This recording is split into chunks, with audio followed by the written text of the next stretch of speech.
Hechos de los Apóstoles, capítulo 9, versículo 32 hasta el final. Dice: Y mientras Pedro viajaba por todas aquellas regiones, vino también a los santos que vivían en Lida. Allí encontró un hombre llamado Eneas, que había estado postrado en cama por 8 años, porque estaba paralítico. Y Pedro le dijo: Eneas, Jesucristo te sana. Levántate y haz tu cama. Que al instante se levantó. Todos los que vivían en Lida y en Sarón lo vieron y se convirtieron al Señor. Había entonces en Jope una discípula llamada Tabita, que traducido al griego es Dorcas. Esta mujer era rica en obras buenas y de caridad que hacía continuamente. Y sucedió que en aquellos días se enfermó y murió, y lavado su cuerpo lo pusieron en un aposento alto. Como Lida estaba cerca de Jope, los discípulos, al oír que Pedro estaba allí, le enviaron 2 hombres rogándole: no tardes en venir a nosotros. Entonces Pedro se levantó y fue con ellos. Cuando llegó, lo llevaron al aposento alto, y todas las viudas lo rodearon, llorando, mostrando todas las túnicas y ropas que Dorcas solía hacer cuando estaba con ellas. Mas Pedro, haciendo salir a todos, se arrodilló y oró. Y volviéndose al cadáver dijo: Tabita, levántate. Ella abrió los ojos y al ver a Pedro se incorporó. Y él le dio la mano y la levantó, y llamando a los santos y a las viudas la presentó viva. Y esto se supo en todo Jope, y muchos creyeron en el Señor. Y Pedro se quedó en Jope muchos días con un tal Simón curtidor. Vamos a orar al Señor, mis hermanos. Damos gracias, Padre Celestial, en esta noche por tu santa palabra, Señor. Por medio de ella tú siempre nos hablas, nos consuelas, nos exhortas y edificas como pueblo tuyo. Te rogamos en esta noche, Señor, nos hables. Nos hables, Señor, de ti, nos hables de tu poder, nos hables de la persona de tu Hijo. Y por medio de él nos transformes, Señor. Nosotros somos necesitados de ti, Señor. Ayúdanos, por favor, esta noche. Háblanos, Señor, por medio de tu santa palabra. Te lo pedimos en el nombre de nuestro Señor Jesucristo. Amén. Amén. Entonces, mis hermanos, un versículo más adelante leíamos la última vez en nuestro estudio, el versículo 31, ahí en Hechos 9, que decía: Entre tanto, la iglesia gozaba de paz por toda Judea, Galilea y Samaria, y era edificada, y andando en el temor del Señor y en la fortaleza del Espíritu Santo, seguía creciendo. Aquí llegamos a una parte donde veíamos que Pablo, como no recibió su testimonio en Jerusalén, fue llevado por los hermanos porque lo querían matar, lo querían acabar con él, lo llevaron a Cesarea y de ahí lo embarcaron para Tarso, donde pasaría 7 años en la región de Siria y Sicilia, mientras tanto la iglesia gozaba de paz. Parece que el Señor tuvo que sacar a Pablo de la pintura del momento para que la iglesia gozara como de un tiempo de paz, de tranquilidad, de crecimiento, fortalecimiento. Entonces Lucas no nos relata lo que pasa con Pablo esos 7 años, pero mientras tanto él vuelve a centrarse en el apóstol Pedro, hasta el final del capítulo 9, y luego ya en el 10, llegando a la conversión de Cornelio. Ahora, donde vamos a ver hoy al apóstol Pedro, vamos a ver 2 milagros: la sanidad de Eneas y la resurrección de Dorcas, y el impacto que esto trae a las ciudades y pueblos, que son 3, Lida, Sarón y Jope, donde el evangelio llega y muchos creen. Porque, mis hermanos, los milagros que se encuentran en las Escrituras, que están registrados ahí, tienen siempre una enseñanza para nosotros, ¿no? Dice el apóstol Pablo en sus epístolas que aquellas cosas que se escribieron para nosotros se escribieron. Ellos nos hablan del poder de Dios, pero mucho más que de eso, si nosotros vemos el evangelio del apóstol Juan, él llama a esos milagros que el Señor obraba señales. O sea que los milagros en la Biblia, mis hermanos, tienen como fin, aparte de la sanidad, expulsión de demonios, obras que beneficiaron a personas, también tienen el fin de señalarnos algo, traernos una enseñanza. Por ello tenemos que estar atentos a esta enseñanza hoy, mis hermanos, para ver qué es lo que el Señor nos quiere mostrar. ¿Qué nos quiere enseñar? Vamos a intentar responder varias preguntas. ¿Qué nos enseñan estas dos señales que vamos a ver hoy? ¿Qué señalan estos milagros? ¿Y cuál es el milagro más grande e impresionante de todos? Vamos a intentar responder esas preguntas en nuestro estudio de hoy. Ahora, introduciendo el contexto de nuestro estudio, tenemos que recordarnos qué es lo que venía pasando. En Hechos 8, versículo 1, nos muestra cómo estaba el ambiente hace un tiempo. Decía, en aquel día se desató una gran persecución en contra de la iglesia en Jerusalén, y todos fueron esparcidos por las regiones de Judea y Samaria, excepto los apóstoles. Ahí se quedaron los apóstoles. Ahí va Pablo y se encuentra con Pedro, se encuentra con Jacobo. Entonces muchos huyeron, pero los apóstoles consideraron por causa de la persecución que ellos necesitaban quedarse en Jerusalén, ayudar a la iglesia. No podían dejarla en medio de esa persecución. Ellos se quedaron ahí por amor a los hermanos. Pero ahora llegamos a un tiempo, después que Pablo es enviado a Tarso, que la iglesia goza de paz. Era una iglesia sólida, una iglesia en edificación constante, que caminaba en el temor del Señor, en el poder, fortalecida por el Espíritu Santo, y que continuaba creciendo. O sea, el ambiente había cambiado. El Señor había hecho una mudanza en los tiempos. Venían de un tiempo de persecución y ahora estaban en un tiempo de paz. Gozaban de bastante paz. Y ahí en ese contexto es que se da este viaje del apóstol Pedro, en el versículo 32. Dice, y mientras Pedro viajaba por todas aquellas regiones, vino también a los santos que vivían en Lida. Como decíamos, la iglesia tenía paz, estabilidad, libertad. Y eso también le dio a Pedro cierta libertad para viajar a otras ciudades y pueblos para visitar a las iglesias que se habían fundado.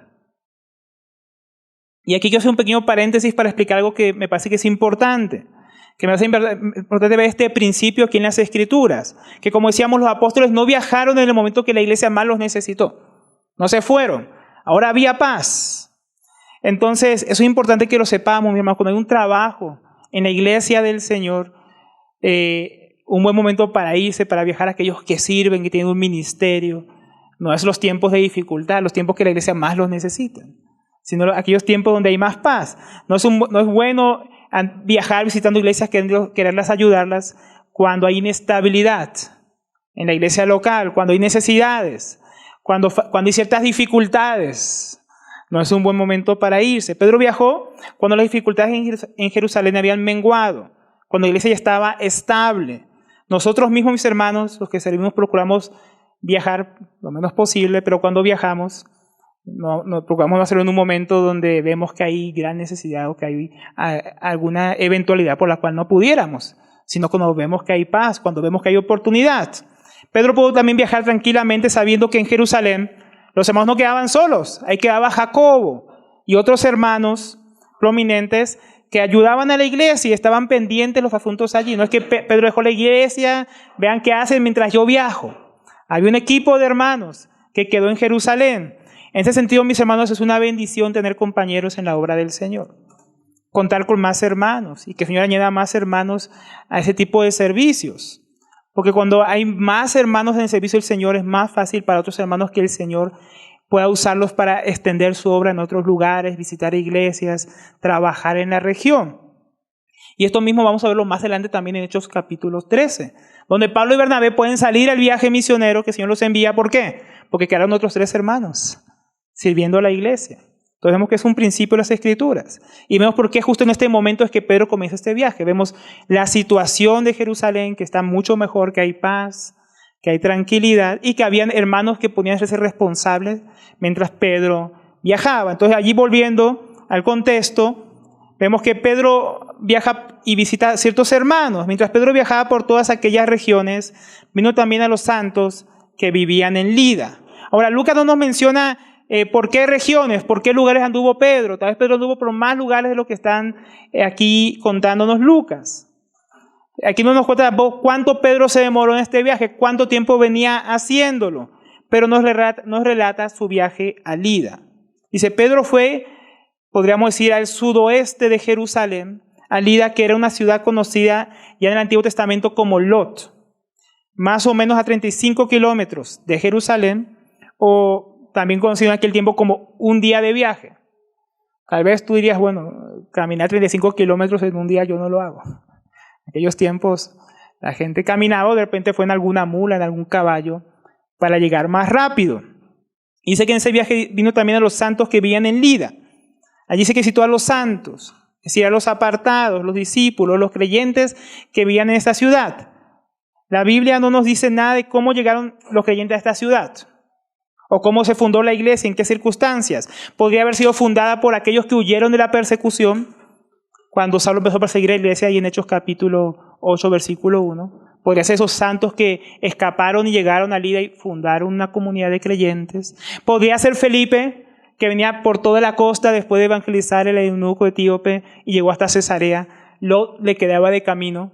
Podría ser que Felipe pasara por allá y predicando el evangelio se convirtiera en personas y comenzara ahí una iglesia. Como haya sido, Pedro pasó a visitarlos. Tal vez para ver cómo estaban, qué dificultades tendrían, cómo le podría ayudarles, cómo podría servirles. Esta visita a los apóstoles y los que llamamos obreros ahí en la Biblia eran importantes para corregir asuntos doctrinales, corregir deficiencias en el liderazgo, establecer ancianos, también corregir deficiencias en cuanto al conocimiento y la práctica de las iglesias. Entonces, esto vamos a ver en Hechos de los Apóstoles que era una práctica común de los apóstoles y aquellos hermanos que servían en ciertas regiones. Tal vez Pedro iría por alguna de estas situaciones, pero Dios tenía una misión más amplia para él en esas ciudades. Ya llegamos al versículo 33. Dice, allí encontró un hombre llamado Eneas, que había estado postrado en cama por 8 años, porque estaba paralítico. Entonces, primeramente aparece Eneas en escena. Pedro está visitando a los hermanos y se encuentra con este hombre llamado Eneas. Sabemos muy poco acerca de él, apenas lo que nos cuentan aquí, que llevaba 8 años postrado en una cama porque era paralítico, tal vez por algún accidente, tal vez por alguna enfermedad, no se nos cuenta, pero este hombre ya se había postrado en una cama 8 largos años, o sea que no había nacido paralítico, no estuvo toda su vida paralizado. Un hombre paralítico en aquel entonces, mis hermanos, no tenía ninguna esperanza de ser sano. Incluso en nuestros días, alguien que queda paralítico, mis hermanos, con toda la medicina que hay, con toda la ciencia, es difícil que vuelva a recuperar su movilidad. Solo un milagro podría ser realmente que él pudiera caminar. Muy seguramente se ha vuelto este hombre una carga para su familia. Si no era casado, tal vez para sus padres, para sus parientes cercanos, era una carga. Y si era un hombre casado con hijos, no podía cumplir con sus deberes familiares, de ser proveedor con su esposa, con sus hijos. Entonces, una situación difícil en aquella época, no había un seguro social en que te fuera a ayudar. En nuestros días tampoco hay mucha ayuda, en aquel tiempo menos, mis hermanos. Ahora, lo más probable es que después de 8 años también él tuviera ciertos problemas físicos, ¿no? 8 años sin usar sus músculos. Estarían ya atrofiados, ¿no? Menguando, bien chiquitos, bien desaparecidos. Estaría flaco. Tendría también seguramente úlceras por falta del movimiento en aquellas partes donde pasaba el mayor tiempo acostado. Entonces, para que nos den cuenta, tenemos que ver ahí el contexto de lo que era ser paralítico, para que vean luego que es el milagro. Ahora, en cuanto a Pedro, Dios ya le había usado en Jerusalén para sanar un cojo, para sanar a muchas personas aún con la sombra, y ahora estaba frente a un paralítico. Pero Pedro ya había visto al Señor Jesús sanar un paralítico. Tenemos ahí en Lucas capítulo 5, versículo 17 al 26.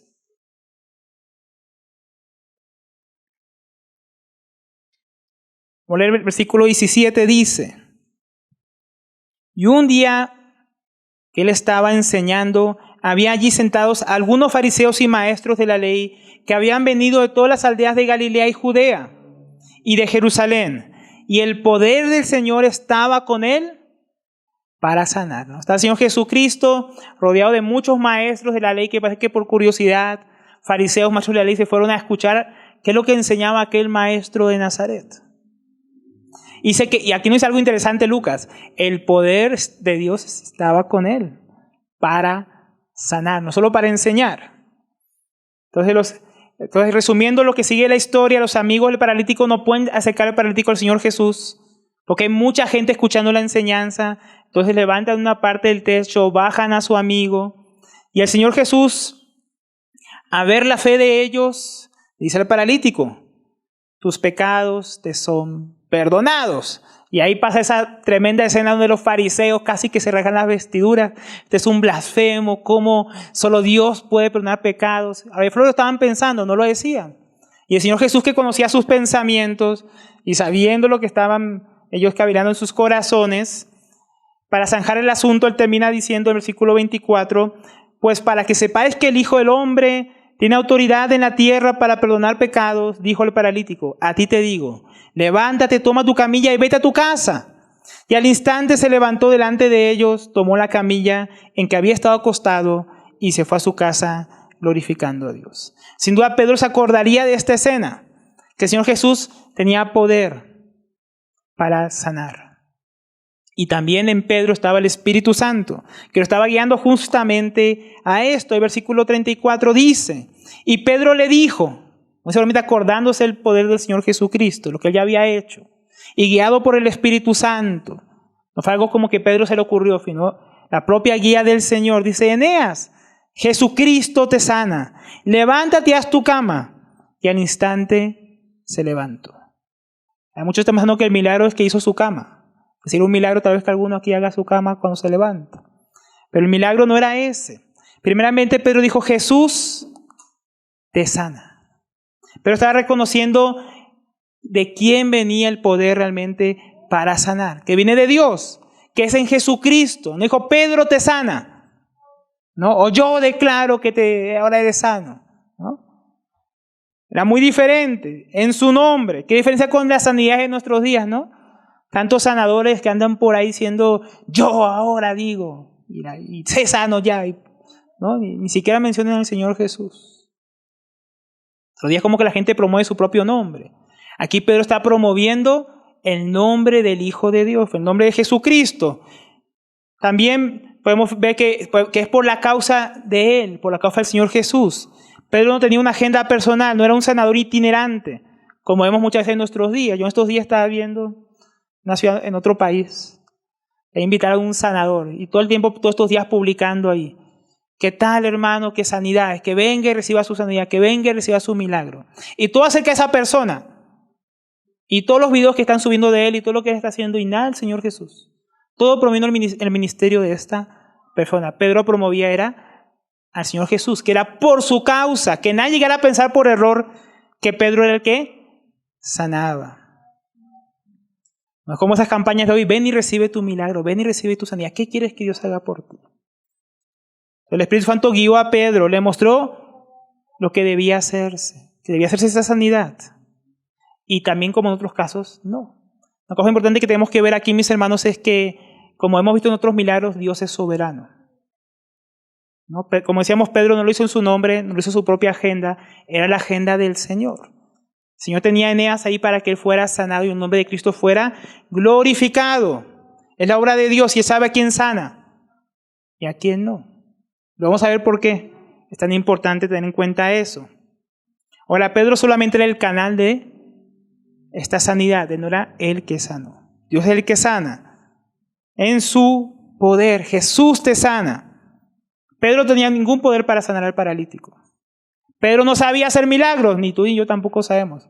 Hay esas escuelas de milagros en algunos lados, no vaya. ¿No? Es verdad, hay escuelas de milagros en nuestros días, hasta para ser profeta. Hermano, no fuiste a escuela para hacer milagros. ¿Sabes por qué? Porque nosotros no podemos hacer milagros. Nosotros no podemos sanar a nadie, no podemos resucitar muertos, hacer que el mar se parta en dos para pasar. Eso no se enseña en ningún lado. Tal escuela no existe, mis hermanos. El poder está en Dios. Por eso él invocó al Señor Jesucristo. Fue Jesús que lo sanó. El que hace milagros es Dios. Él es el que sana, el que levanta muertos. Pero dijo Eneas, Jesucristo te sana. Levántate y haz tu cama. Y al instante se levantó. Un paralítico que llevaba 8 años en cama, ¿no? Con los músculos deteriorados, sin fuerzas, ¿no? Es sanado en un instante, no de a poquito, no con los días. En el momento, sus músculos volvieron a cobrar fuerza después de 8 años de no ser usados. Sus piernas y aún sus manos para atender su cama, que estaba mostrando ahí una sanidad completa, instantánea. Eso solamente lo puede hacer el poder de Dios, ¿no? Una medicina con mucho trabajo. La gente que ha sufrido accidentes y problemas musculares, o cerebrovasculares difícilmente se recupera con meses. Y aquí fue en un instante. Entonces nuestro Dios, mi hermano, es realmente poderoso. Es lo que nos muestra eso. En estos días, una hermana que invitamos a la casa nos contaba un testimonio de su sanidad. Una sanidad tremenda. Tal vez un día ella se los cuente. Que uno de sus pulmones estaba casi perdidos, mi hermano. Le daban 3 meses de vida. Y el Señor la sanó completamente en un momento. Los médicos dicen, no, eso es un milagro. ¿No?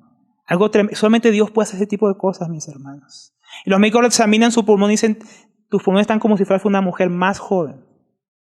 Lo que realmente era. El Señor le hizo los pulmones nuevos. El Señor es poderoso, mis hermanos, para obrar. Él hizo milagros en aquel entonces y también los hace en nuestros días, mis hermanos. ¿No? Aquí podríamos hablar de muchos milagros que nosotros conocemos, muchas cosas que Fiona ha hecho. Ahora, ¿cuál fue la reacción a este milagro ahí en esta ciudad de Lida? Todos los que vivían en Lida y en Sarón lo vieron y se convirtieron en el Señor. Aquí todos no significa todos. Importante mencionarlo. Sino todos los que pudieron saber del milagro. Es como lo que se refiere realmente en el contexto original. No es que toda la ciudad y aún el que no escuchó se convirtió. El que no supo y estaba de viaje también se convirtió. No es lo que nos quiere decir Lucas. Sino que muchas personas se convirtieron en la ciudad, mayoritariamente. Entonces esto desembocó, mis hermanos, no en que el nombre de Pedro fuera enaltecido, sino en el nombre del Señor Jesucristo. Muchos creyeron, fue en el Señor. Muy seguramente esos días Pedro había estado predicando y proclamando el Evangelio. Y luego que Eneas fue sanado, y al ver el milagro dicen, el mensaje es digno de crédito. Realmente Jesús es Dios, realmente tiene poder para sanar. Pedro venía predicando y el mensaje venía a confirmar, el milagro venía a confirmar el mensaje que venía siendo predicado y siguió siendo predicado. En aquellos días los que estaban en Lida y los que presenciaron este milagro creyeron. Y también en Sarón, que era como la región circundante. Desde Jope más o menos hasta Jafo, donde vamos a ver ahora esa ciudad. Entonces bastantes personas creyeron. Todos mis hermanos, esto nos empieza a traer varias enseñanzas y aplicaciones. Lo que hablábamos al principio, que el milagro es una señal. Entonces, ¿qué aprendemos de esto? Que estos milagros que el Señor obra tenían un propósito. Esa sanación tenía un propósito. Primeramente podemos hablar que en 2 sentidos. Primeramente, como decíamos, autentificar al mensajero. En el libro de Hechos vemos continuamente señales, maravillas, prodigios por medio de los apóstoles y los enviados como Felipe y otros hermanos, que llevó a que el Evangelio fuera creído públicamente, a que las personas prestaran atención a la predicación del Evangelio.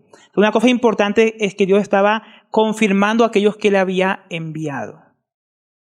Eso es importante. Y lo segundo que apunta el mensaje o que señala es que además de mostrar que eran mensajeros autorizados de Dios y respaldados por Él, enviados por Él, en el nombre del Señor Jesús, también estaba mostrando que el mensaje que predicaban era verdadero y digno de crédito. Vemos que esos milagros están muy ligados, mis hermanos, a la predicación del Evangelio. No eran milagros sueltos, no eran milagros porque sí, para entretener a nadie. No era un espectáculo de milagros, sino una proclamación del Evangelio seguido por milagros que Dios usaba para respaldar a esos mensajeros y exaltar el nombre de su Hijo Jesucristo. Exaltar esa predicación para que la gente dijera, este mensaje tiene poder, es de verdad, no es un cuento que ellos inventaron. Ellos predican un Dios que es un Dios vivo, un Jesús que es resucitado y sana personas, resucita muertos. Por ejemplo, en el contexto de Felipe, si vemos algunos versículos para constatar esto.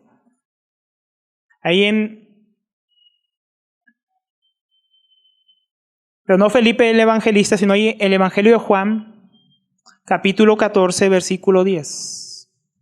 Felipe le dice al Señor Jesucristo, muéstranos al Padre. ¿Se acuerdan de esa escena? Muéstranos al Padre y con eso nos basta. Le decía Felipe al Señor. Juan 14, versículo 10. Y Jesús le responde, ¿no crees que yo estoy en el Padre y el Padre en mí? Las palabras que yo digo no las hablo por mi propia cuenta, sino que el Padre que mora en mí es el que hace las obras. Créanme que yo estoy en el Padre y el Padre en mí. Y si no, creed por las obras mismas. En verdad os digo, El que cree en mí hará las obras que yo hago, y las hará también, y aún mayores que éstas hará, porque yo voy al Padre. ¿Qué mostraba aquí el Señor Jesús? Si al fin no creen el mensaje por lo que yo le estoy diciendo, que yo estoy en el Padre, el Padre está en mí, entonces crean el mensaje, crean lo que le estoy enseñando, que yo estoy en el Padre y el Padre está en mí, por las obras que el Padre hace en mí, por las obras que Jesús hacía, por mandato del Padre. Es decir, esos milagros, esas señales que Jesús había hecho, era para decirle a los apóstoles en este momento, lo que les estoy diciendo es verdad. Si no creen por mis palabras, crean por las obras que he hecho. A veces las personas no creen el mensaje y Dios permite ciertos milagros, ciertas señales para que la gente diga, no, el mensaje es verdadero, el mensaje tiene un respaldo de parte de Dios, no es algo que este hombre inventó. Y el Señor Jesús había hecho a sus apóstoles que esas señales los iban a seguir, ahí en Marcos capítulo 16, versículo 15. Miren cómo los milagros están ligados a la predicación del Evangelio.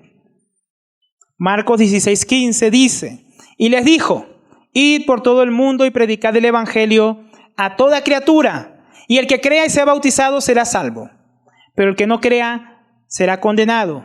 Y estas señales acompañarán a los que han creído.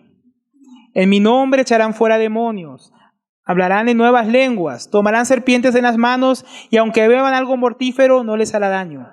Sobre los enfermos pondrán las manos y sanarán, se pondrán bien. Entonces se dan cuenta que esas señales van a seguir, mis hermanos, la predicación del Evangelio. El Señor Jesús envió a sus discípulos a predicarlo, pero los envió con un respaldo, que la gente públicamente iba a ver que ellos eran verdaderos mensajeros de Dios y que el mensaje que ellos predicaban era un mensaje verdadero. Entonces Dios apoya, Dios sustenta y Dios demuestra a quienes Él envía por medio de estas señales y también el mensaje que era predicado. Ahí mismo, el versículo 20, miren lo que dice. Y ellos salieron y predicaron por todas partes, colaborando el Señor con ellos y confirmando las obras y confirmando la palabra por medio de las señales que les seguía. ¿Se da cuenta? El Señor los apoyaba en la predicación del Evangelio por medio de las señales que los seguían. Ellos predicaban el Evangelio fielmente y Dios los respaldaba. Decía, ellos son mis siervos autorizados. El mensaje que ellos predican es verdad. Y luego en el libro de Hechos lo vemos continuamente ocurrir. ¿Se acuerdan la curación del cojo en Hechos capítulo 4? El cojo es sanado y ¿qué hace Pedro? Yo fui. No, miren, él no está sanado por nuestra bondad, por nuestra piedad. ¿Y qué hace? Les predica el Evangelio. Una señal, predicación del Evangelio. No una señal y después se fue al templo a orar y ya. ¿No? Milagros y predicación. ¿Y qué pasó? 5,000 varones, sin contar mujeres, se convirtieron después de esa señal. Pero en Hechos 4 continúan, ¿no? Ellos fueron arrestados, luego son liberados, le cuentan a la iglesia que fueron amenazados, que no hablen más en el nombre del Señor Jesús. Ellos hacen una oración que hemos estudiado y en el versículo 29 miren cómo oran. Ahora, Señor, considera sus amenazas y permite a tus siervos que hablen tu palabra con toda confianza. Seguirán predicando el Señor Jesús, que es lo que les habían prohibido hacer. Pero también dicen, mientras extiendes tu mano para que se hagan curaciones, señales y prodigios mediante el nombre de tu santo siervo Jesús. Hasta la iglesia lo tenía muy claro. Tenemos que predicar el Evangelio, pero, oh Señor, respalda la predicación del Evangelio por medio de curaciones, por medio de señales, prodigios, por medio del nombre de tu Hijo Jesucristo, no por medio de Pedro, de Santa María, de algún santo apóstol. En nombre del Señor Jesús. Entonces, la iglesia entendió tempranamente que las señales y milagros estaban ligadas a esa predicación, para que el Señor Jesucristo fuera exaltado y la gente creyera en el Evangelio. Luego lo vimos con Felipe predicando el Evangelio en Samaria. Él llegó y predicó, y el versículo 6 ahí dice, en el capítulo 8, y las multitudes unánimes prestaban atención a lo que Felipe decía, al oír y ver las señales que hacía. Felipe predicaba el Evangelio, pero ellos le prestaban atención era porque veían que Dios respaldaba a Felipe por medio de esas señales. Había una predicación y había un respaldo de Dios. Espíritus inmundos eran expulsados, paralíticos y cojos eran sanados, nos dice ahí en él. los versículos siguientes. Felipe predicaba, espíritus eran expulsados, paralíticos y cojos sanados. Entonces, concluyendo ahí eso, mis hermanos, los milagros, las sanidades, los prodigios, maravillas que Dios obra son para respaldar sus mensajeros y para que las personas, los incrédulos, presten atención al mensaje de Dios. Incluso Pablo lo dice más adelante allá a los Corintios, que era mejor el don de la profecía, porque si alguien entraba a la iglesia un incrédulo, viéndose descubierto por la palabra, iba a decir que Dios estaba en medio de ellos. Esa señal de profecía era para que dijeran, wow, Dios está en medio de estas personas. Y entonces creyera y diera gloria a Dios, dice el apóstol Pablo. Hay gente que desea hacer milagros y no es para que Dios sea conocido. Porque parece que ven muchas películas y creen que esto es como tener superpoderes, ¿no? Y los milagros no son para tener superpoderes ni para ser superhéroes, mis hermanos. Porque el que los hace es el Señor, no nosotros. Es para exaltar su nombre. Es para que proclamemos el Evangelio. Tal vez hay pocos milagros a veces entre nosotros, en nuestra generación, porque poco se predica el Evangelio. Poco se busca exaltar al Señor Jesús. Entonces a veces Dios no va a obrar. A veces Dios ha obrado no solamente en este tiempo, sino poderosamente en la historia, cuando hombres y mujeres fieles proclamaron fielmente la verdad en medio de la sociedad y Dios los respaldó. No solamente en aquel tiempo, sino también lo vemos en la historia de la iglesia. Ahora, alguno podría decir, ¿y los falsos profetas? Ellos también hacen milagros, Alberto. No, ellos no hacen milagros, solo Dios hace milagros, ¿no?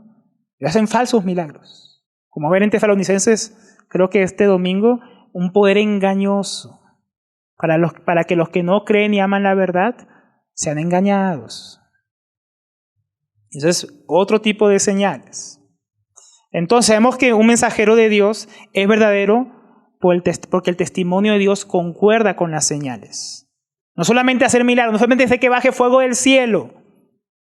Porque aunque haga bajar fuego del cielo, resucite muertos y haga caminar paralíticos, si predica contra la palabra, si predica otro evangelio, si predica otra cosa contraria a la palabra de Dios, es un falso profeta.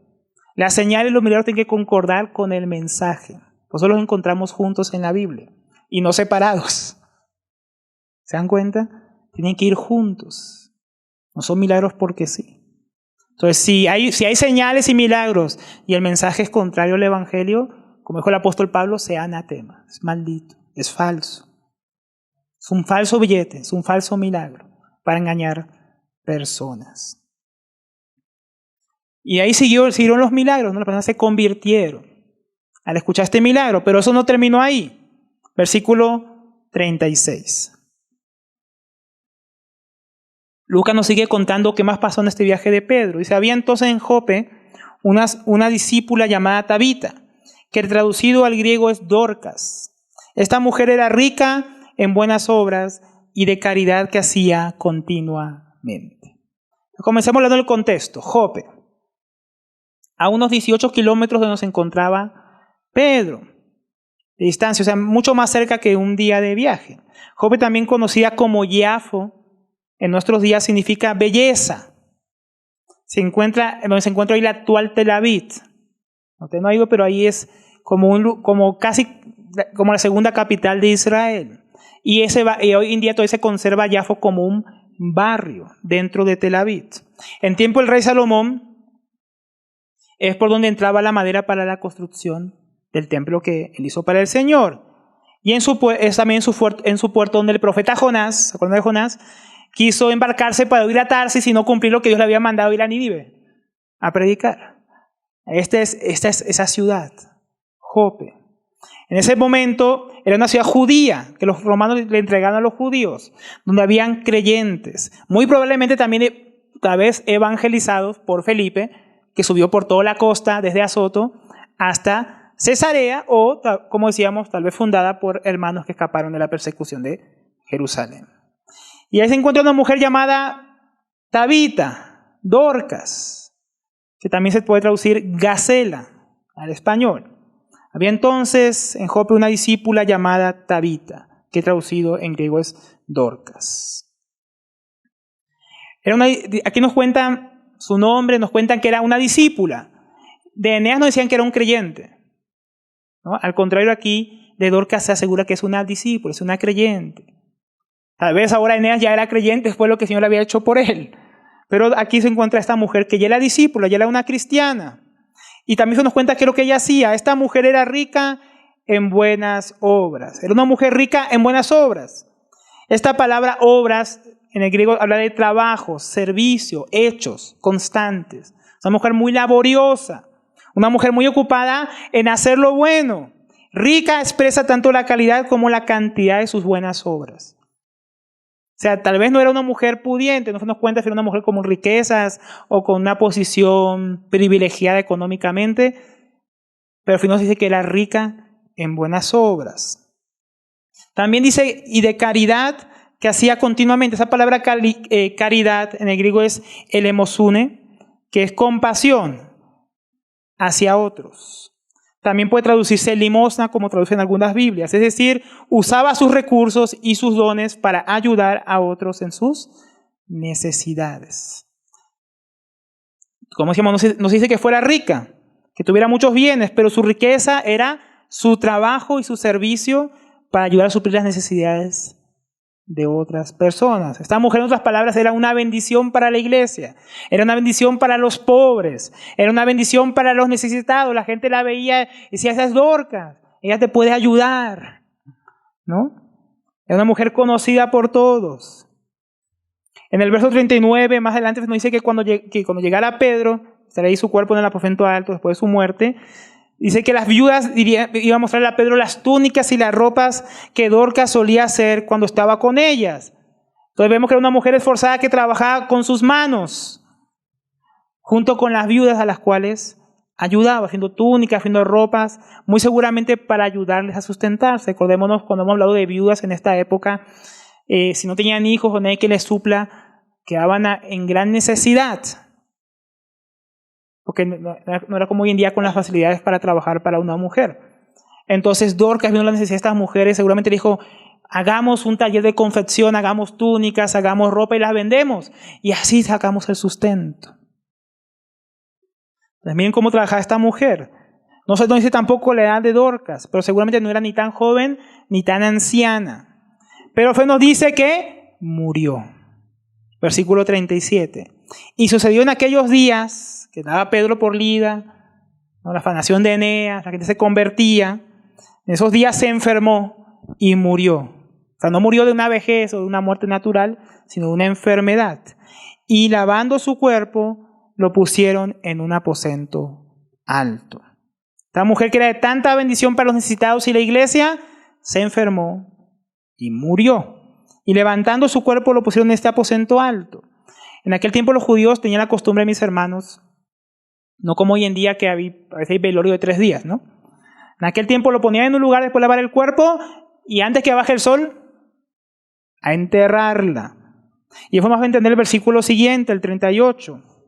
Como Lidia estaba cerca de Jope, los discípulos al oír que Pedro estaba allí, le enviaron 2 hombres rogándole, no tardes en venir a nosotros, no tardes en venir porque digamos que ya hubiera muerto tal vez en la madrugada, hubiera muerto bien temprano en la mañana. Dijeron, toca mandar a traer a Pedro rápido porque eso la enterramos antes que cuando baja el sol. La enterramos. Entonces dijeron, toca traer rápido a Pedro. Tal vez Tabita, como decíamos, murió de esa manera. Entonces, ahí vemos que mandan a llamar a Pedro. Entonces Pedro se levantó y se fue con ellos. Y cuando le llegó, lo llevaron al aposento alto y todas las viudas lo rodearon llorando, mostrando todas las túnicas y ropas que Dorcas solía hacer cuando estaba con ellas. Esas viudas que tanto se habían beneficiado del trabajo, el servicio de Dorcas, ahora estaban tristes, llorando por ella. Recordaban seguramente su servicio, recordaban su trabajo, la compasión y el amor que les había mostrado, toda la ayuda que habían recibido de ella, y les dolía la muerte de esta mujer. Y aquí quiero sacar una aplicación, mis hermanos, que varias veces le ha hecho el hermano Pablo. Muchas veces, mis hermanos, así sea creyente la persona que muere en nuestros días, eso causa dolor, puede causarnos dolor a las personas. No como de los incrédulos, ¿no? Un dolor desmedido. ¿Por qué? Porque sabemos que hay una resurrección de los muertos, que los creyentes serán levantados un día en la segunda venida del Señor. Pero eso no quita el dolor que sentimos al perder a un ser amado, porque el dolor es natural. Claro sería que no sintamos ningún dolor, ¿no? Que fuéramos fríos, indolentes con la muerte de alguna persona, incluso si no fuera creyente. Mucho más si no es creyente y no tiene esperanza. Pero mis hermanos, mucho más doloroso es la muerte de un hermano o una hermana que ha servido y del cual nosotros nos hemos beneficiado, ¿no? Que nos ha suplido, que nos ha mostrado compasión, que nos ha mostrado amor. Es una muerte aún más dolorosa como en este caso. Gran tristeza para la familia y para los creyentes, por el amor demostrado por el servicio, por la ayuda prestada a los santos. Por ejemplo, cuando murió el hermano Gino, eso fue algo muy doloroso para muchos y mucha gente vino a su entierro. ¿Por qué? ¿Porque era famoso? No, porque había servido a muchas personas, mucha gente se había beneficiado de su ministerio, iglesias fueron fundadas, personas fueron edificadas, ministerios fueron corregidos, ministerios surgieron, hermanos fueron levantados para el servicio. El hermano había servido en muchos países.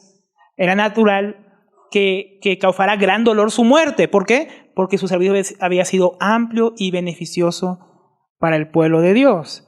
Y una buena pregunta entonces para reflexionar sería, si yo muriéramos hoy, ¿cómo ha sido nuestro servicio a Dios?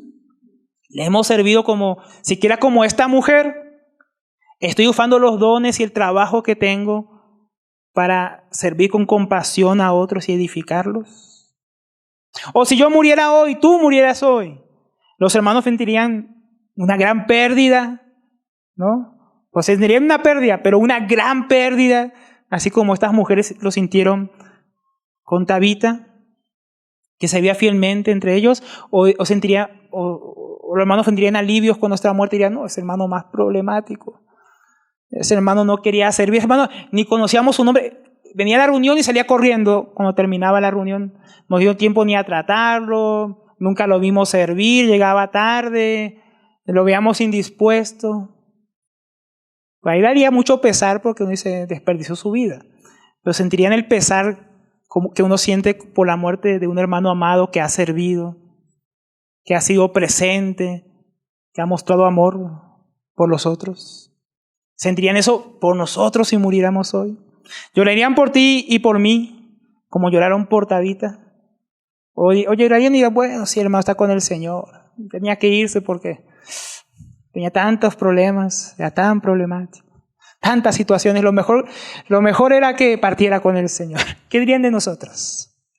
¿No, mis hermanos? ¿Somos ricos o somos pobres en nuestro servicio y compasión por los demás? Porque Tabita era una mujer rica.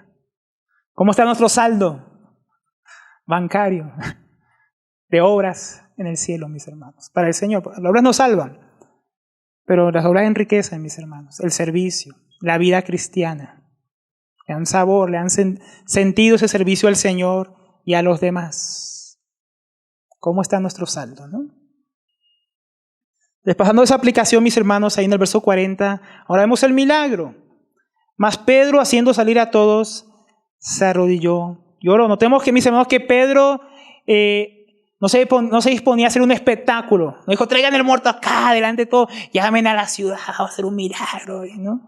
Como en nuestros días que hacen espectáculos, los milagreros, ¿no? Y él no quería traer la atención sobre él, ¿no? Él vio la situación, tuvo compasión. Entonces Pedro se arrodilló, lloró.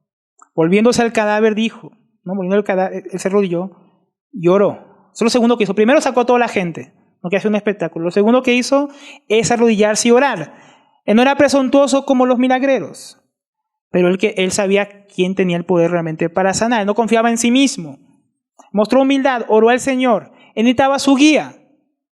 Él necesitaba que el Señor, si iba a hacer un milagro, lo hiciera él. Él sabía, ¿yo qué voy a hacer? Tabita murió. Yo no sano paralíticos, yo no resucito muertos. Pero decía, yo tengo que orar al Señor. Si va a pasar algo, lo va a hacer él, pero yo necesito saber su voluntad. Pedro reconocía nuevamente que él no tenía el poder ni de sanar ni resucitar. Dios es el que tiene el poder, mis hermanos. Y cuando vemos alguna situación, alguna enfermedad, alguna calamidad, nosotros deberíamos hacer lo mismo que está haciendo Pedro acá. Si no sabemos qué hacer o cuál es la voluntad de Dios, orar. Orar, uno, que se haga su voluntad y Dios que nos la muestre si es que nosotros debemos hacer algo. A veces hay algo que nosotros debemos hacer, también no fue un milagro, pero hay algo que debemos hacer. Nosotros, consolar a alguien, tratar una situación, ayudar en cierta dificultad. Deberíamos tener esta actitud humilde de Pedro y orar. Orar al Señor. ¿Qué quieres que haga, Señor? ¿Qué debo hacer en esta situación? Entonces, más Pedro, haciendo salir a todos, se arrodilló y oró. Y volviéndose al cadáver, dijo: Tabita, levántate, Tabita cumi. Y ella abrió los ojos y a ver a Pedro se incorporó. Entonces Dios hizo el milagro. Él oró, el Señor le mostró lo que debía hacer. Pedro clamó: levántate, Tabita. Dios la resucitó de los muertos, no Pedro. Pedro, seguro de la voluntad divina, ¿no?, mandó a que ella se levantara ahí. Al verlo se incorporó. ¿Y cuál fue la reacción a este milagro? Vemos el milagro, el poder de Dios nuevamente. Dios puede resucitar muertos. Cristo resucitado resucitó a Tabita. Pero ¿qué consecuencias tendría esta resurrección? Versículo 41.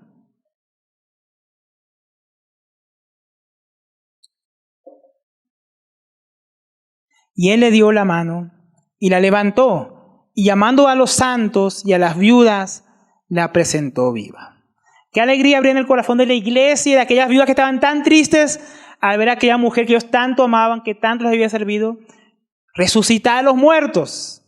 Estaban seguramente asombrados por el poder de Jesucristo, pero también estaban asombrados por que esa mujer que ellos tanto amaban estaba viva. Eso los había llenado de gozo.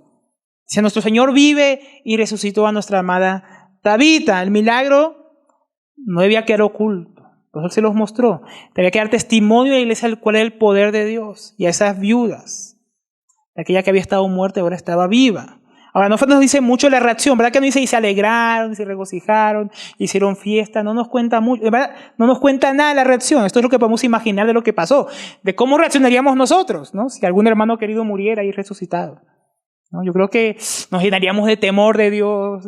Diríamos: wow, Dios está entre nosotros, Dios es poderoso, sigue obrando hoy. Estaríamos gozosos porque resucitó la persona amada. Acá no nos dice, porque no nos quiere centrar en eso. Hay un propósito, acuérdense, en la señal. Como cuando Lázaro enfermó allá en Juan 11. ¿Se acuerdan? Voy a leerles unas partes de ahí. En el versículo 4 dice: cuando Jesús lo oyó, cuando oyó que estaba enfermo, Lázaro dijo: esta enfermedad no es para muerte, sino para la gloria de Dios, para que el Hijo de Dios sea glorificado por medio de ella. O sea, él supo que su amigo estaba enfermo, un amigo querido por él, amado. Y él no fue, él se quedó en la región que estaba, y entonces él muere. Pero lo que dijo el Señor Jesús aquí, esa enfermedad y esa muerte que va a ocurrir, no era porque sí, no era para muerte, era para que Dios fuera glorificado y para que el Hijo de Dios fuera glorificado. Y es lo que terminó pasando en el verso 45, dice: pero esto muchos de los judíos que habían venido a ver a María y vieron lo que Jesús había hecho, creyeron en él. Mismo resultado que estamos viendo en los dos milagros de Pedro, que Dios obró por medio de Pedro. Pedro ora, es sanado de Eneas en el nombre de Jesús, se convierte en multitudes. Va a Jope, es resucitada Tabita. ¿Y qué pasó? Versículo 42. Y esto se supo en todo Jope, y muchos creyeron en el Señor. Personas se convierten. Jesús resucitó a Lázaro, mismo resultado, personas se convierten. Milagros están ahí juntos con la predicación del Evangelio y con gente convirtiéndose al Señor Jesucristo. Vemos otra vez el propósito. El mismo resultado, el Señor Jesús glorificado y creído. A lo mejor podríamos decir que estos milagros fueron tremendos. Ambos milagros trajeron los mismos resultados. Personas se convirtieron en Lida y en Sarón, personas se convirtieron en Jope. Diríamos, ¿cómo no? Después de tremendas señales. Pero aquí hubo un milagro más grande, mis hermanos, que solamente que Eneas ahora pudiera caminar y moverse libremente, y que Tabita estaría nuevamente con las hermanas sirviéndoles porque fue resucitada. Y se trata del milagro que está aquí implícito, que es el milagro de la salvación, que es el milagro más grande. La salvación de todos los que vivían en Lida y en Sarón, todos aquellos que vieron el milagro, escucharon el Evangelio y se convirtieron, y muchos de los que se convirtieron en Jope. La señal no es el objetivo, o sea, el milagro en sí mismo, sino el señalado, Jesús. Todos esos milagros apuntaban y apuntan cualquier milagro verdadero a una persona resucitada entre los muertos, que es nuestro Señor Jesucristo. El énfasis que hace el Señor en los dos pasajes al final no es en Pedro, no es en el milagro que ocurrió, ni en la reacción de las personas, sino que se convirtieron al Señor, en que fueron salvos, en que nacieron de nuevo. Entonces, eso nos muestra cómo hay que priorizar, hermanos, lo eterno sobre lo temporal. Nuestro hermano Warren Wiersbe dice al respecto de estos pasajes: ¿cuál es el milagro más grande que Dios puede hacer para nosotros? Algunos dirían que la sanidad del cuerpo es el milagro más grande de Dios, en tanto que otros tal vez dirían que la resurrección de los muertos. Sin embargo, yo pienso que el milagro más grande de todos es la salvación de un pecador. ¿Por qué? Porque la salvación cuesta el precio más grande, produce el resultado más grande y da la mayor gloria a Dios. Y yo quisiera hablar un poco de esas tres cosas que dice mi hermano. ¿Cómo así que es el precio más alto para ese milagro, que es el milagro más grande y que trae mayor gloria a Dios? Porque decimos que el milagro más grande es la salvación. Entonces trae todo más grande. Entonces, primeramente, ¿cómo así que cuesta el precio más grande? Pues mis hermanos, Dios en la Biblia, desde que hay ser humano, Dios ha sanado personas. Dios sanó en los tiempos del Señor Jesús y Dios sana hoy. Dios no tuvo que pagar ningún precio para sanar a nadie. Dios lo hace porque Él tiene el poder para hacerlo, porque Él es compasivo y misericordioso. Él sana a creyentes como también ha sanado incrédulos. Lo vemos, por ejemplo, con los 10 leprosos. Solo uno creyó, pero los 9 fueron sanados. La Biblia nos cuenta que todos los que fueron sanados creyeron, pero muchos de ellos también creyeron y fueron salvos. Entonces, para sanarnos no hubo que pagar ningún precio, nadie tuvo que hacer nada. Y Dios no cobra los milagros como en algunos lugares se cobran, ¿no? El milagro es gratis, no hay ningún precio que pagar. Dios es poderoso, compasivo, y Él sana, Él resucita personas, Él hace obras, prodigios y señales. Pero, mis hermanos, para que tú y yo pudiéramos ser salvos, ese milagro sí le costó a Dios. A nosotros nada, para nosotros es gratis. Pero el Hijo de Dios tuvo que ir al Calvario y morir bajo la ira de Dios, el justo por los injustos, el santo por los transgresores, para que pudiéramos ser perdonados, reconciliados, resucitados de nuestra muerte espiritual, para vivir para Dios, para ser adoptados por Él. Él sí pagó un precio, y no cualquier precio, no un precio que había, el precio más alto, porque Jesucristo tiene el valor más alto que nosotros. Algunos dicen, la muerte en la cruz muestra cuánto vale el ser humano. No, mis hermanos, nosotros no valemos tanto como Jesús. Eso muestra que Dios nos amó tanto que estuvo dispuesto a pagar el precio más alto, eso sí.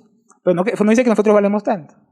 Él es el que vale. Por eso es que Él podía pagar por todos los hombres, desde Adán hasta el último que va a haber. Y todavía sigue sobrando, porque no alcanzamos a igualar el valor del Hijo de Dios. Por eso este milagro, el milagro de salvación, cuesta el precio más alto. También dice nuestro hermano que produce el resultado más grande. La sanidad de Eneas era temporal. Y aun cuando el Señor resucitó a Lázaro y ahora a Tabita, era algo temporal. Ellos volverían a probar la muerte, ¿no? Por segunda vez, Eneas por primera vez, Lázaro y Tabita y cualquier otro resucitado en la Biblia por segunda vez. Hay algo más grande, mis hermanos, un alcance más grande que una sanidad exterior, o una resurrección temporal. En Juan 11, el Señor Jesús decía a María: yo soy la resurrección y la vida, y el que cree en mí, aunque muera, vivirá. Y todo el que vive y cree en mí, no morirá jamás. Acá el Señor Jesús está hablando de un alcance más grande que una sanidad externa y temporal. Porque aún el cristiano, mi hermano, aunque muera en esta vida, no morirá eternamente. O sea, el poder de la salvación en el cristiano llega mucho más allá de esta vida temporal y efímera. Un día seremos levantados de los muertos, mis hermanos, para no morir nunca más probar las amarguras del sufrimiento de este cuerpo sujeto a padecimientos. Se acabará todo dolor, enfermedad, ¿no? Hoy Jesús puede sanarme y yo mañana puedo volverme a enfermar, mi hermano, en este mundo. Ahí ya no habrá más enfermedad, ni dolor, ni guerra, ni hambruna. Nuestros cuerpos serán transformados, vivificados, libres de toda enfermedad, libres del poder del pecado remanente que nosotros todavía nos oprime. Libres de toda influencia demoníaca, libres completamente, mis hermanos. Ser solamente sano como Elías no tiene un valor trascendente si no conoces al Señor Jesús. Levantarte entre los muertos para volver a morir sin conocer al Señor no tiene ningún sentido. Vas a probar 2 veces la misma muerte tenebrosa. Si mueres sin el Señor y si fueras resucitado, vuelves a morir sin Él. Mueres otra vez sin esperanza. Por los que persiguen milagros y no ven la señal que apunta al Señor Jesucristo, no entienden los milagros y buscan vanamente esos milagreros. Hechiceros y mentirosos falsos profetas. Buscan cosas efímeras y por esos falsos profetas les va tan bien. Porque muchos no buscan al Señor, sino lo que el Señor les puede dar. Por eso la salvación también tiene, como decía nuestro hermano, es la que trae mayor gloria a Dios, el milagro de la salvación. Porque la salvación aparta a un hombre y a una mujer para Dios. Como decía ahí, Pedro visitó a los santos, a los apartados. De modo que su vida entera, y no solamente una sanación o una resurrección, sino su vida entera y ahora eterna, se convierte en un ejemplo del amor, perdón, poder y majestad de Dios que lo salvó. Para la eternidad, ya no para un momento, para un tiempo, está al lado de la vida eterna. De modo, mis hermanos, que Dios tomó a personas perdidas y las transforma en criaturas nuevas. Es tomar a alguien condenado, perdido, con una naturaleza que lo lleva a hacer cosas que Dios aborrece y Dios lo transforma en una nueva criatura. Eso es un milagro más grande que resucitar un muerto. Transformarnos a nosotros, que éramos tan diferentes a como somos ahora, es un milagro más grande que resucitar muertos, mis hermanos. Eso quiere decir que aquí está lleno de milagros de Dios, que Dios ha hecho en nosotros. Cada persona salvada es un milagro que Dios ha hecho. Una transformación interior. Es un milagro tremendo. Tomar personas como nosotros, que éramos tan terribles, y estarnos transformando ahora y formando a su Hijo en nosotros cada día. Eso es un milagro poderoso, mis hermanos. En la salvación de Dios toma un enemigo y lo hace su Hijo. Toma un condenado y lo hace libre. Un muerto y le da vida eterna. Eso es el mayor milagro. Pues es el milagro más grande, mis hermanos. Si alguno todavía no ha conocido al Señor, ese es el milagro que debería buscar. El milagro más grande, que Dios le dé la vida eterna. Es un milagro, porque nosotros tampoco podríamos... Un milagro, ¿no? Si damos su definición, es algo que naturalmente no se puede dar. Circunstancia natural. Necesita una manifestación especial, un obrar especial sobrenatural de Dios. Nadie se puede salvar a sí mismo, por eso es un milagro. Solo Dios nos puede salvar, por medio de su Hijo Jesucristo, por medio del Evangelio. Es el milagro que todo hombre, toda mujer necesita. Pues tenemos que rogar, mis hermanos, que Dios conceda la salvación a nuestra familia. Porque algunos solamente vienen y oran por el trabajo, su pariente no creyente, por su situación. Hermano, es que mi hermano no creyente está pasando por esto. Y bueno, sí, deberíamos orar, pero principalmente por su salvación. Porque es el milagro más importante que alguien podría recibir. Por último, mis hermanos, quiero llamar la atención que esto nos lleva a entender también, nos debe llevar a aplicar a nosotros, que cuando vamos a predicar el Evangelio, mis hermanos, nosotros no debemos centrarnos tanto en las necesidades temporales de las personas. ¿Hay hambrientos y diríamos darle de comer si podemos? Sí. Pero necesitamos darles también el Evangelio que los puede saciar eternamente. Podemos encontrar personas sin vestimenta y vestirlos. Pero si solamente hacemos fe y no le predicamos el Evangelio, no van a estar vestidos con las vestiduras eternas, vestidos del Señor Jesucristo. Vamos a suplir cualquier necesidad temporal de ellos y a veces deberíamos ayudar y mostrar misericordia por los necesitados. Pero si no les predicamos el Evangelio, no estamos mostrando verdadero amor y misericordia. Y eso es lo que Pedro estaba mostrando. Estos milagros ocurrían y Pedro decía, bueno, qué tremendo milagro, ¿no? Gracias, gloria a Dios. No, él les predicaba y sabía, porque ellos sabían que esas ciudades, no solamente que Eneas fuera sano, necesitaban ser salvos ellos. Tabita, qué bueno que resucitaba a los muertos y podía seguir sirviendo a las hermanas, a las viudas.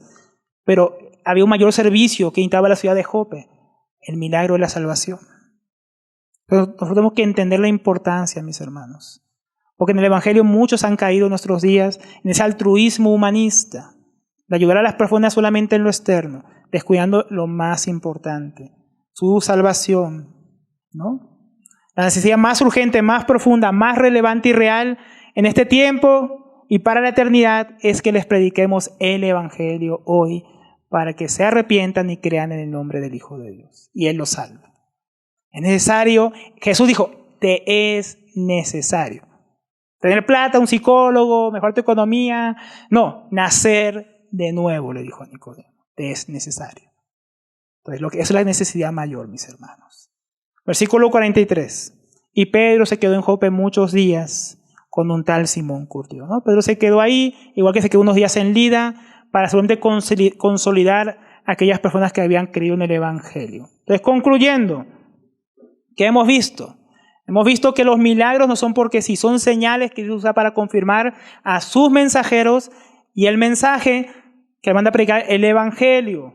Dios muchas veces usa los milagros, no todas las veces, pero la mayoría de las veces, como vemos, para autentificar y glorificar el Evangelio de su Hijo Jesucristo, para que la gente lo conozca a Él y Él sea exaltado.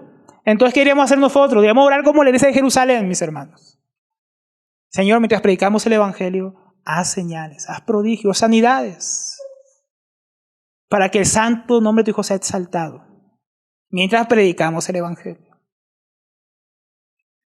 ¿No? Vimos el milagro, que el milagro más valioso y más grande, como vimos ahora, es el que trae vida eterna, y mayor gloria a Dios, porque fue pagado el mayor precio, porque tiene el mayor alcance para la eternidad, y porque Dios es más glorificado en ese milagro, el milagro de la salvación. Pues tenemos que presentar el Evangelio fielmente para que los hombres puedan recibir este milagro por medio de la fe y el arrepentimiento en Jesucristo.